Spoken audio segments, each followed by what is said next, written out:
Last week, we looked at how one of the benefits of church community is partnership, working together to fulfill God's will for them in the world.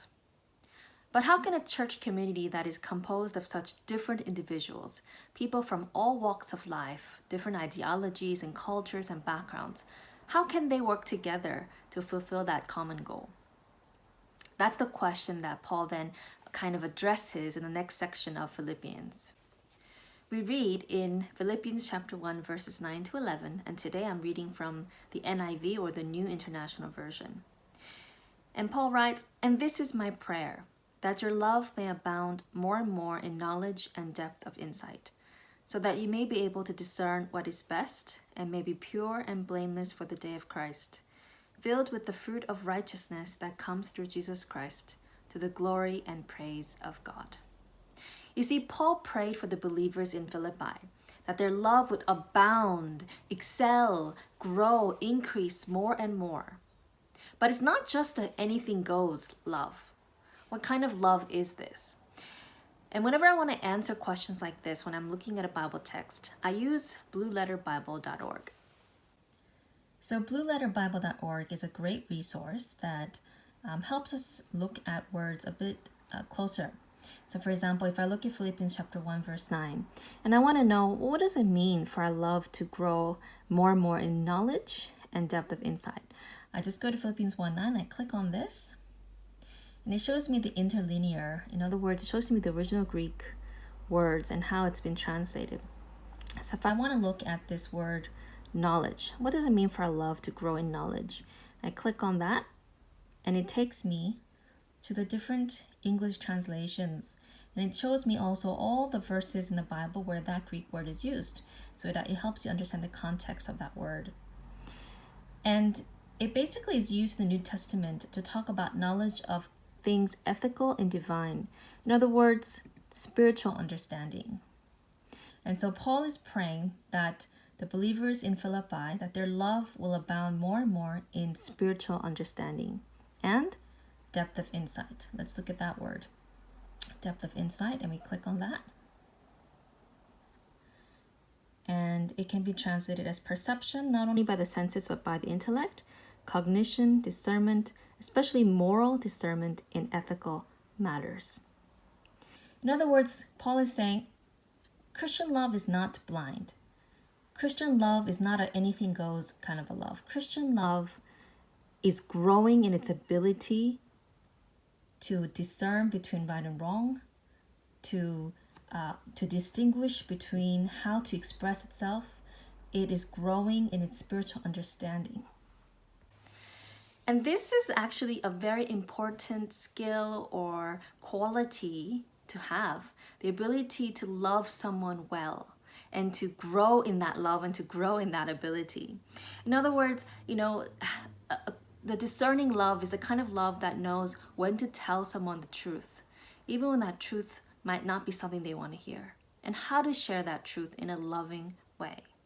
A discerning love is able to grow closer to somebody who might be difficult to love. How do we love them in a way that helps them understand that we care for them? A discerning love is able to love someone in a considerate way that respects their boundaries and makes them feel safe. A discerning love teaches us how to love someone who might be quite needy. How do we show love to them without burning out ourselves? You see, loving people within our church community is difficult, and so Paul is praying that their ability to love, that their ability to love well, increases with spiritual understanding, increases with discernment, and the ability to know the difference between right and wrong, between good and best. And Paul says that when the believers are able to grow in that love for one another, something amazing happens. He says, when you love each other more and more in knowledge and depth of insight, you may be able to discern what is best and may be pure and blameless for the day of Christ. Now, if I want to know, well, what does it mean to be pure and blameless for the day of Christ? We can look at this word here, pure, which in this case, some people translate sincere, unsullied, and literally found pure when unfolded and examined by sun's light. And it's so interesting because when you look at the original word here, it says the root word is from the sun's ray. So when it's saying when you are standing exposed in the sun, right, in the sun's light, are you able to stand? Because in the sunshine, in the light, you can see what might be not so visible in the darkness. And so Paul says, I want your love to grow in such a way for one another that you can stand before the sun unashamed, blameless. Let's have a look at what blameless means. It means having nothing to strike against, not causing to stumble. So blameless is not just about all the right doing where, we didn't do the wrong thing, but it's about not causing others to do wrong, right? It's about not leading others to sin by the way that we live. And I think that's such an important part of the Christian community and about Christian love. It's not just about us being blameless by ourselves, but it's about, are we doing anything that is causing others to stumble? And so if we go back, and I'll just close out of this, look at this text.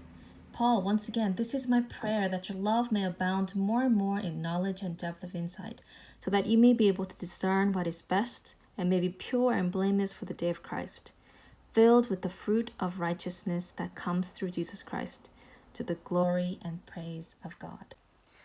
So Paul is saying that when we learn to love each other well, the ultimate result is that God is praised and God is glorified.